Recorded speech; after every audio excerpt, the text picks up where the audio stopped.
Hello, thinkers. Welcome back to the Apex Mind. This is the next installment of the Apex Arena, Atheist versus the Apex Mind. Remember that if you want to be part of these discussions, all you need to do is shoot me an email at my email address, which you can find in my channel description, or you can simply comment down below and I'll get in touch with you so that we also can have these discussions. In this part of the discussion, we talked about the Bhagavad Gita, its implications, and whether or not it is casteist in nature.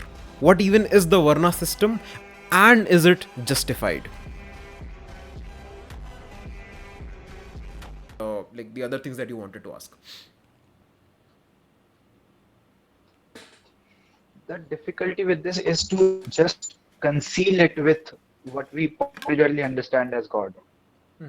Because uh, because what you say is just not adding some things, but purifying yourself in the sense that all of the things which I want to say are basically assumptions. And so whatever will remain at the last, which can be certainly said, or else, because if we discard that also, then anything will not make sense. So to just make sense of everything, I want a basic assumption. That assumption, I suppose that you are calling it as truth, or basically because you equivocated truth with God, therefore I think you say that that is God. Right. No, I would disagree on the fact that it is an assumption. It is no assumption, right? We've like systematically No, reviewed it is all not these assumption. actions. I'm saying that yes, I'm saying that because we want something final, because even if we remove that, then nothing will make sense. So to make sense of something at least, so we want a final thing that has to be true, or else nothing will be true. So uh, that ultimate thing which is true, that what I'm experiencing, the thing which sees, the things which experience, don't you think that it can be explained by biological processes like brain impulse or anything like that? I mean, the point is when you have to like it. If you go beyond it through biology, again you're like relying on your senses, right? Again, for that you But your have to senses consider are an working outside on world. biology. Yeah, my senses are working on biology, but the reason I know about biology is because of my senses. At the end of the Yes, day, you're it trying to becomes take a. circular. Exactly. So it's circular because the fundamental assumption remains that there is an outside world. Yes. Right? It becomes circular reasoning, right? It is trying to prove it within itself. So it doesn't work. The only way that you can take a higher stance is by like not falling within that frame, and the way that you do it is by not assuming what they assume to begin with. So I suppose that the popularly conceived gods in Hinduism, you don't worship them. I'll tell you. So I think like I have established what I understand to be true, right? What is my definition of truth? Yes, yes. Earlier, I told you Okay. that all the different faiths have their particular deity or their particular god to be that, right? That is true, and everyone is like, that is mine, that is mine, that is mine, right? This is the ultimate truth, and my culture has gotten the key of what this ultimate truth is trying to say to us, more or less. So Yes. ah, I was not clear if you were listening. So as far as the classical interpretation of X is Krishna, why is this is how it literally happened, right? This person came, this has these many hands and whatever. I don't believe in any of that, right? I do find it fascinating. I do study it. I do want to understand it because I do think our understanding of history, our understanding of science, our understanding of how the world works is very very limited, and it is based on a lot of assumptions. So I do read it, understand it, and try and inculcate it from a very unbiased point of view. But I hold no such belief in any particular frame. So this is far from theism, what classical theism means. It's far from whatever that popularly conceived thing is, because I think it is a great thing because Abrahamic concept of God, their religion, is quite a very easy to understand fairy tale like thing. This is earth, you have to work good so you can go to heaven, you work bad, go to hell. Finished. That's the entire case. Right. But to understand, I think Advaita Vedanta, it's a Mm-hmm. bit difficult. I also read Nagarjuna's book Moola Madhyama Kakarika. So Mm-hmm. that was also a great one. I think it was also based on non-duality. But they take it far from theism and they enter philosophy rather than theism. So I don't actually consider them to, oppose them or to say that I don't Right. believe in them, because I just don't think that this is something that is uh, attacking rationality or logic. So, Mm-hmm. because I don't consider them to be a part of my opposition itself. So, I Right. don't think that I can actually meaningfully conceive them as what God is, because the Mm-hmm. basic definition of God is just, as it is popularly conceived, who is omniscient, omnipotent, and omnibenevolent. That Mm-hmm. the being who is such is God. And so, because you think that the pure act of observation, the one who is experiencing, is itself God, Mm-hmm. but don't then what qualities do you assert it, or do you say that it is also quality less, as it is said? Since truth, as we defined, is experience itself, you cannot assess its qualities, right? The point is, it is happening. We can't assess any quality, or like we cannot give it any quality, or we cannot take any quality out of it without putting any assumption onto it, right? That is the main Yes. thing. It stops being truth the moment you start putting attributes on it, and like imposing all of those different understandings from it. But when you do say that Advait Vedanta, for example, is closer to philosophy, it's not theism. Advait Vedanta is a very popular like school of Hinduism. In fact, I think Adi Shankaracharya re-established Hinduism at a time when it was like almost on a very like dark phase of Hinduism in uh, India itself, when Buddhism and everything was very much prevalent. So it is like very well recognized as a school. And secondly, theism is simply the belief in God. And if I can substantially prove that God is truth according to every single religion, the category is equals to truth, then theism becomes to be the belief in truth.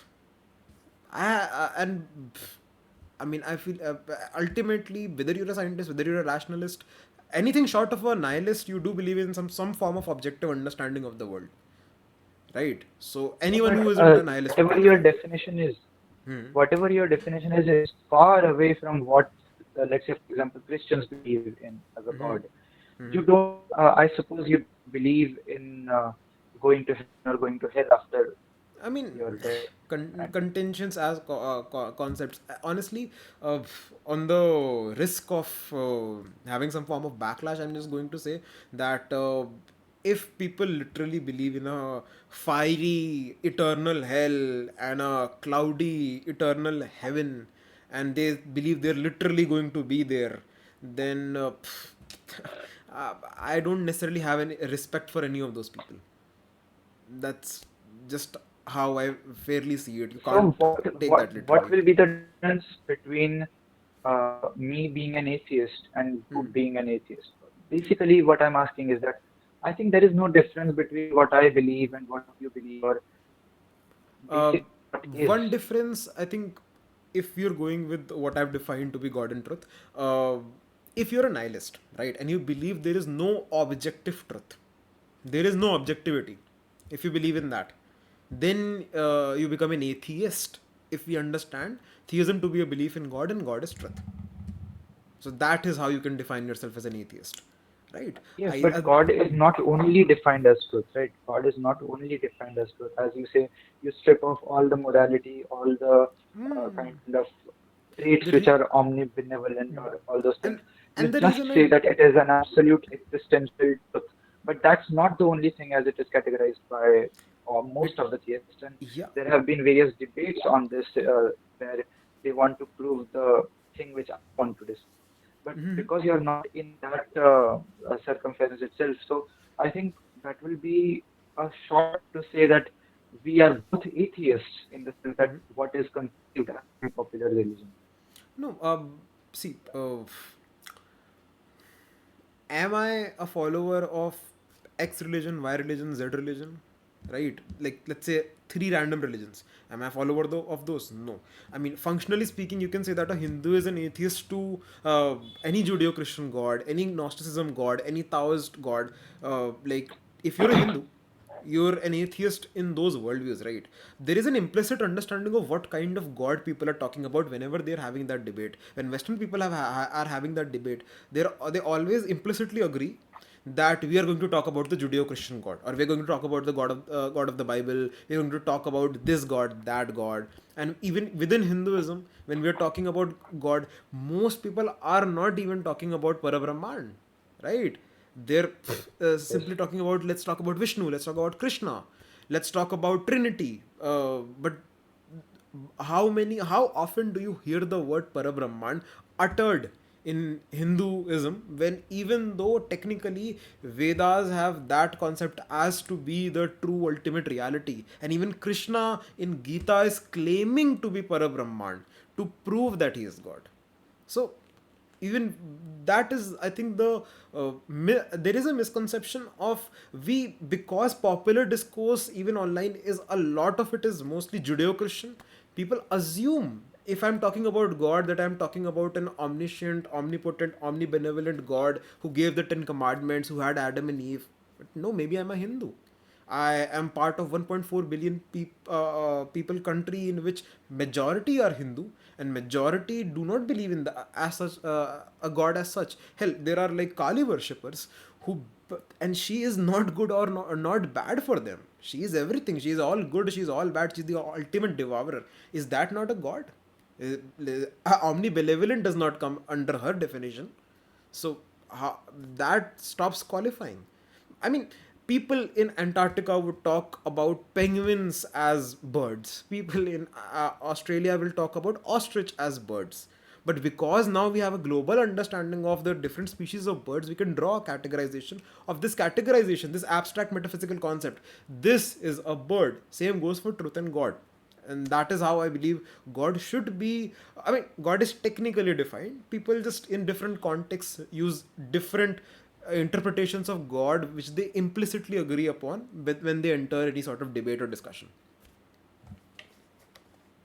The things which you actually described or defined as God. So I don't believe in an omnipotent, omnibenevolent, omniscient creator, nor do you. I don't create. I don't believe in an all good God, nor do you. I don't believe in a creator, nor do you. So I don't think actually there is a difference between beliefs. But I'm Krishna not. I'm. actually explicitly claims these things in the Bhagavad Gita, uh, that he is omniscient, he is omnipotent, or so such things are said by him. And so, don't you think that this Krish, is a kind of I do have the problem? Bhagavad Gita with me, right? Yes. Like, if you could just like whatever you're referring, right?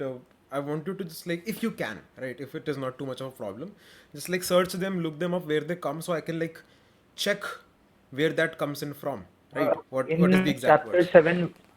Sure. chapter 7, verse 26, Okay.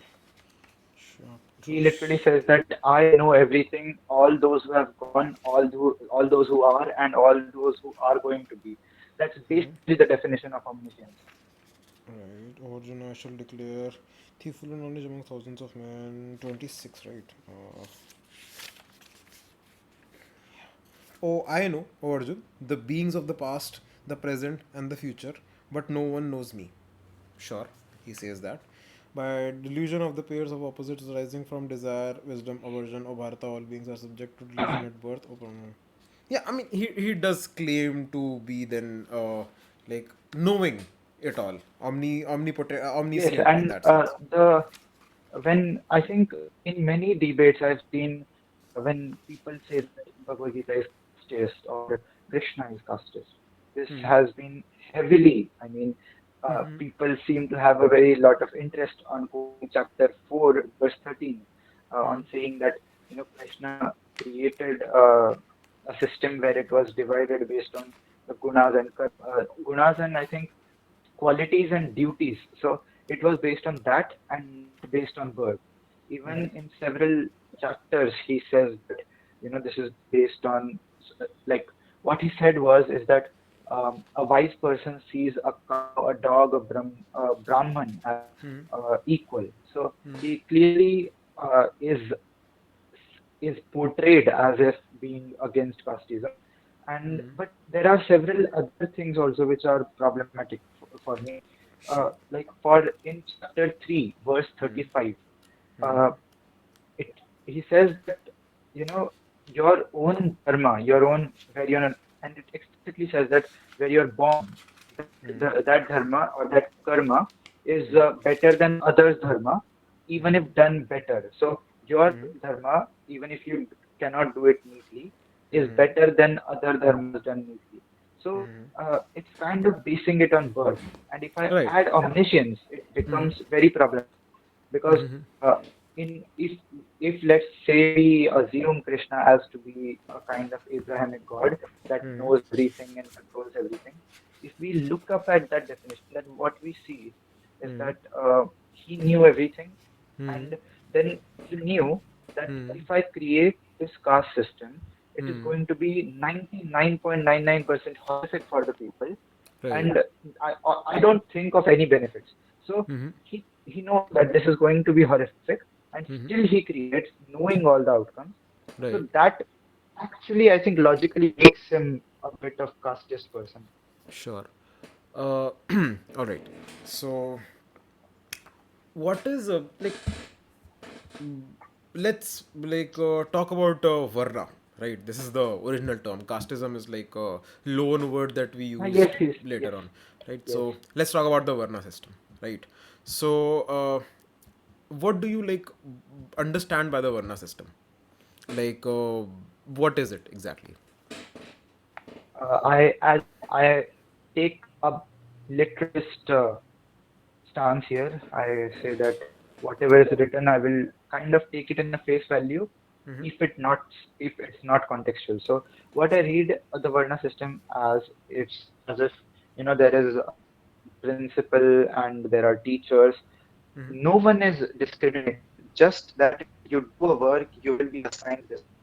So if I practically how it should have been is that if my father is a, let's say he's a Brahmin, and if I'm born, and if I were to become a businessman, so I would be called a Vaishya, or if I Sure. become a soldier, so I would be called a Kshatriya. So Right. that's the ideal system which should have been that way, but it's not at this way. So that's what I understand by the Varna system.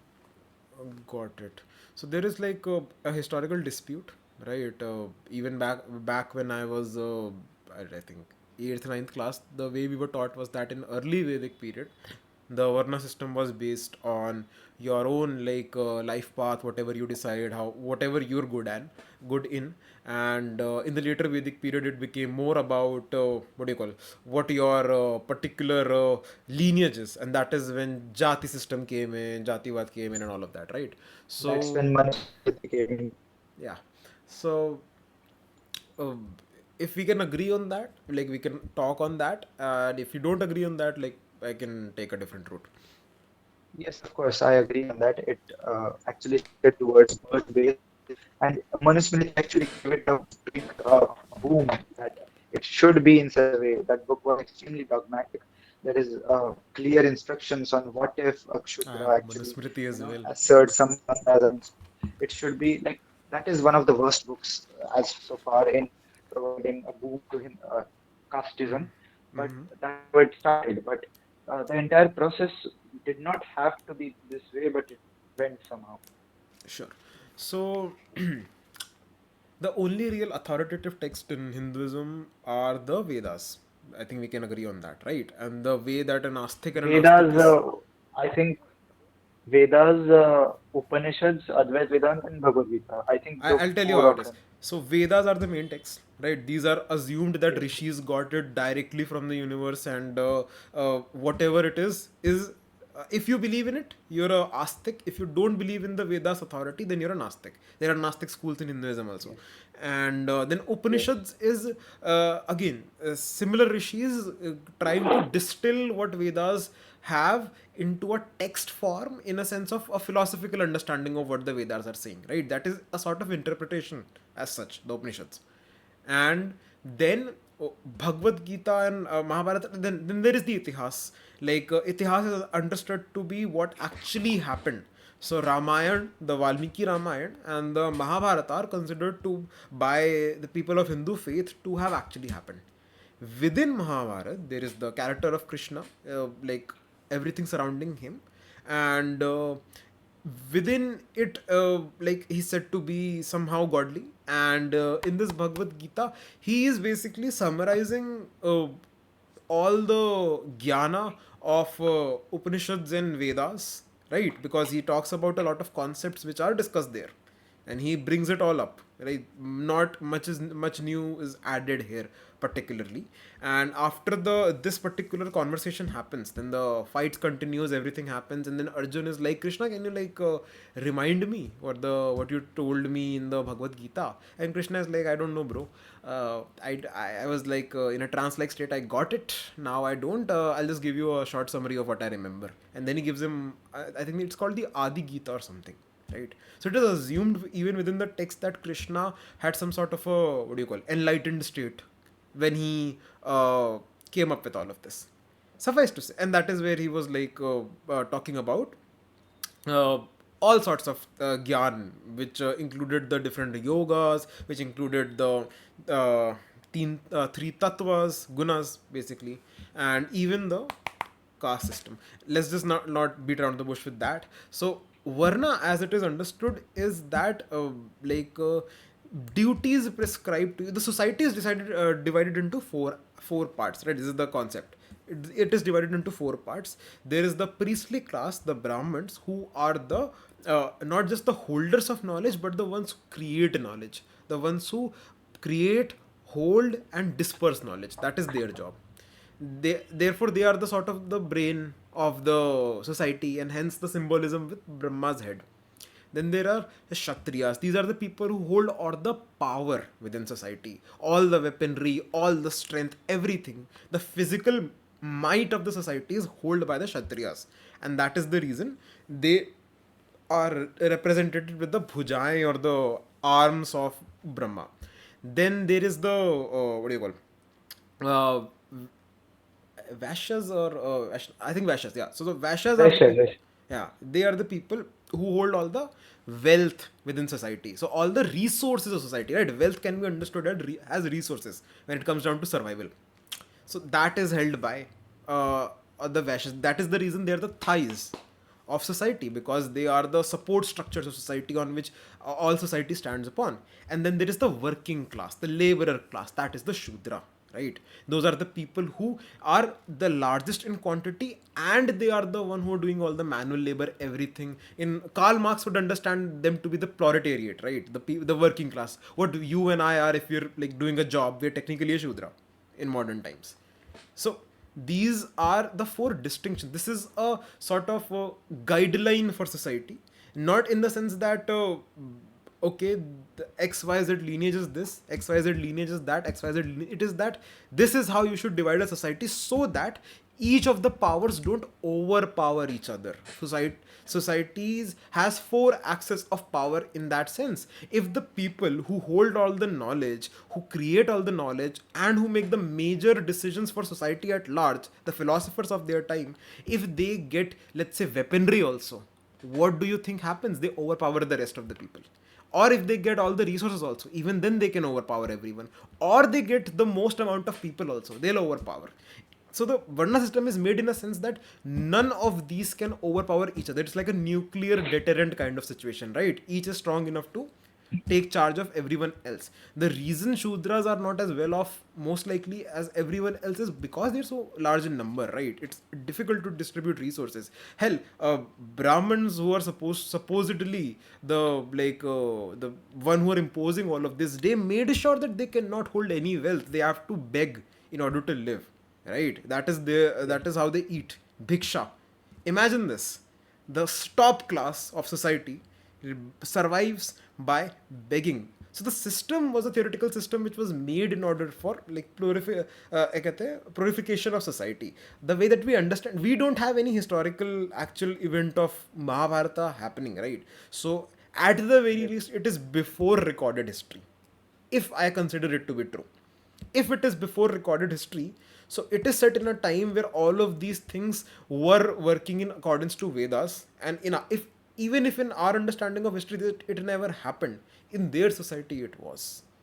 Hell, so that is the reason the Varna system as such can remain. And if I take the agreement that these people were not exactly assigned at birth, or at least they did not have to follow it for the rest of their life, they could change accordingly. Hell, it could be like uh, not necessarily a merit based thing, right? A talent based thing of sorts. Hell, if you can then interpret Krishna's words as like, if you are a good musician, don't try and go fucking do engineering, do music, because that is the gift that heavens have given to you, that is the job that heavens Yeah, have but given to you. he also says that better is one's dharma than others, even if that is defective. Okay, you Uh, know what dharma is. our duty. Exactly.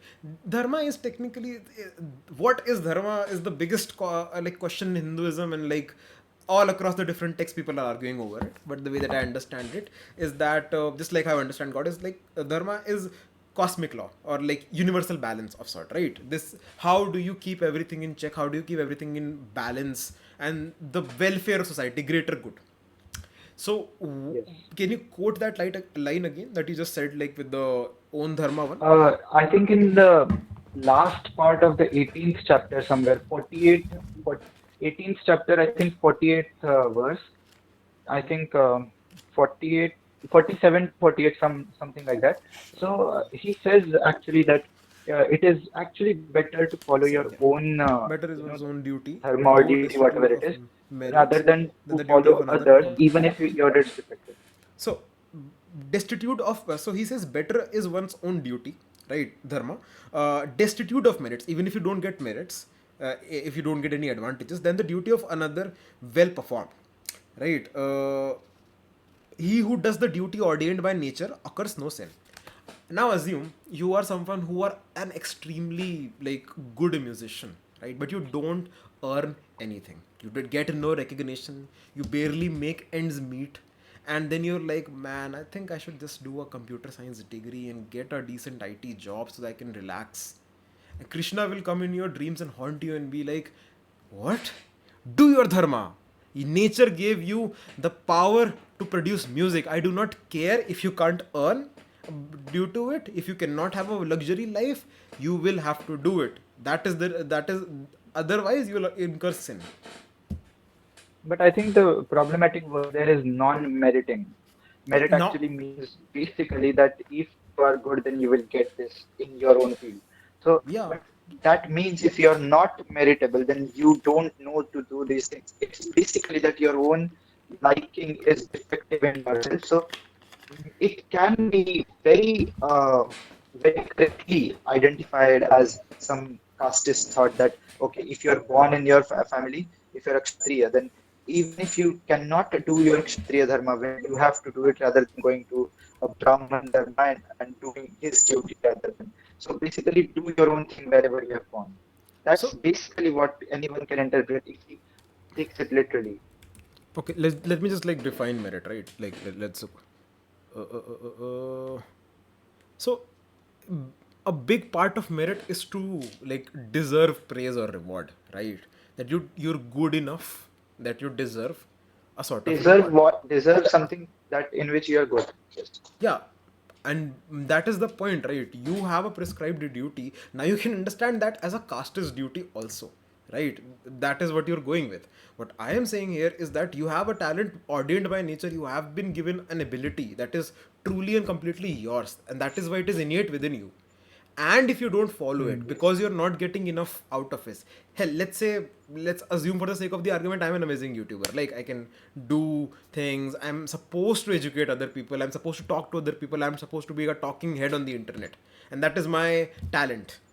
And I don't get any subscribers, right? I am stuck at 270 subscribers and I'm stuck there for years.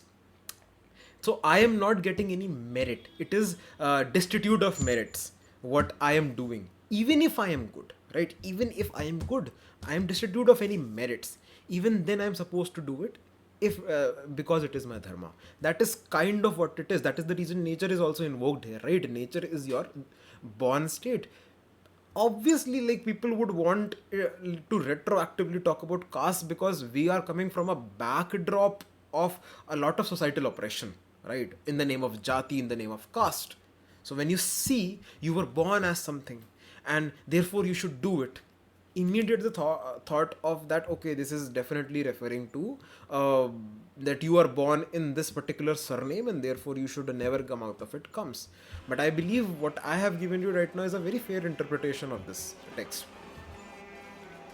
Yes, I mean, if you actually understand the Sanskrit word meanings, then you can actually interpret it in such a way.